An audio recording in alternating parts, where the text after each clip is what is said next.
ರೇಣುಕಾಸ್ವಾಮಿ ಕೊಲೆ ಆರೋಪಿಗೆ ಜಾಮೀನು ಮಂಜೂರು ಅಂತ ಹೇಳಲಾಗ್ತಾ ಇದೆ. ಡಿ ಗ್ಯಾಂಗ್ನಿಂದ 7ನೇ ಆರೋಪಿಯಾಗಿದ್ದಂತಹ ವ್ಯಕ್ತಿ ಏನಿದ್ದಾರೆ ಆತನಿಗೆ ಜಾಮೀನು ಮಂಜೂರಾಗಿದೆ ಅಂತ ಹೇಳಲಾಗ್ತಾ ಇದೆ. ಚಿತ್ರದುರ್ಗದ ರೇಣುಕಾಸ್ವಾಮಿ ಕೊಲೆ ಪ್ರಕರಣಕ್ಕೆ ಸಂಬಂಧಪಟ್ಟಂತೆ ಆರೋಪಿಗೆ ಜಾಮೀನು ಮಂಜೂರಾಗಿದೆ.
ರೇಣುಕಾಸ್ವಾಮಿ ಕೊಲೆ ಪ್ರಕರಣಕ್ಕೆ ಸಂಬಂಧಪಟ್ಟಂತೆ ಆರೋಪಿಗೆ ಈಗ ಜಾಮೀನು ಮಂಜೂರಾಗಿದೆ ಎನ್ನುವಂತಹ ವಿಚಾರ ಬರ್ತಾ ಇದೆ. ಡಿ ಗ್ಯಾಂಗ್ನ 7ನೇ ಆರೋಪಿಯಾಗಿದ್ದಂತಹ ಪ್ರದೋಷ್ಗೆ ಈಗ ಜಾಮೀನು ಮಂಜೂರಾಗಿದೆ.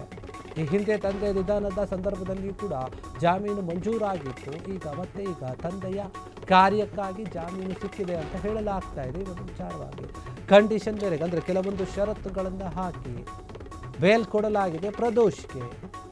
ಅವರ ತಂದೆಯ ನಿಧನದ ಸಮಯದಲ್ಲಿ ಕೊಟ್ಟಿದ್ದು, ಈಗ ಅವರ ಒಂದು ಕಾರ್ಯ ಇದೆ ಅದಕ್ಕೆ ಕೂಡ ಕೊಡಲಾಗಿದೆ. ಬೇಲ್ ಕೊಟ್ಟಿದೆ ಅಂತ ಕೋರ್ಟು. ನಿಶ್ಚಿತ ಅವಧಿಯ ವೇಳೆಗೆ ಮತ್ತೆ ಜೈಲು ಸೇರಬೇಕು ಇವರು. ಈ ರೀತಿಯಾದ ಒಂದು ಷರತ್ತಿನ ಮೇರೆಗೆ ಕೆಲವೊಂದು ಷರತ್ತು ಇರುತ್ತೆ. ಹೀಗಾಗಿ ಚಿತ್ರದುರ್ಗದ ರೇಣುಕಾಸ್ವಾಮಿ ಕೊಲೆ ಪ್ರಕರಣಕ್ಕೆ ಸಂಬಂಧಪಟ್ಟಂತೆ ಯಾರೆಲ್ಲ ಆರೋಪಿಗಳಿದ್ರು ಅವರೆಲ್ಲ ಕೂಡ ಜೈಲಲ್ಲಿದ್ದಾರೆ, ದರ್ಶನ್ ಕೂಡ ಸೇರಿ. ಹೀಗಾಗಿ ಇದಕ್ಕೆ ಸಂಬಂಧಪಟ್ಟ 7ನೇ ಆರೋಪಿಯಾಗಿರುವಂತಹ ಪ್ರದೋಷ್ಗೆ ಜಾಮೀನು ಸಿಕ್ಕಿದೆ. ಅದು ಯಾವ ವಿಚಾರವಾಗಿ ಅಂತಂದರೆ ತಂದೆಯ ನಿಧನದ ವಿಚಾರವಾಗಿ ಈ ಹಿಂದೆ ಒಂದು ಜಾಮೀನು ಕೊಡಲಾಗಿತ್ತು, ಬೇಲ್ ಸಿಕ್ಕಿತ್ತು. ಈಗ ಅವರ ತಂದೆಯ ಕೆಲವೊಂದು ಕಾರ್ಯಗಳೇನಿರುತ್ತೆ, ತೀರಿಕೊಂಡು ಹೋದ ನಂತರ ಕೆಲವೊಂದು ವಿಧಿವಿಧಾನಗಳು ಮಾಡಬೇಕಾಗುತ್ತೆ. ಅದಕ್ಕೆ ಸಂಬಂಧಪಟ್ಟ ಹಾಗೆ ಮತ್ತೆ ಕೂಡ ಬೇಲ್ ಕೊಡಲಾಗಿದೆ.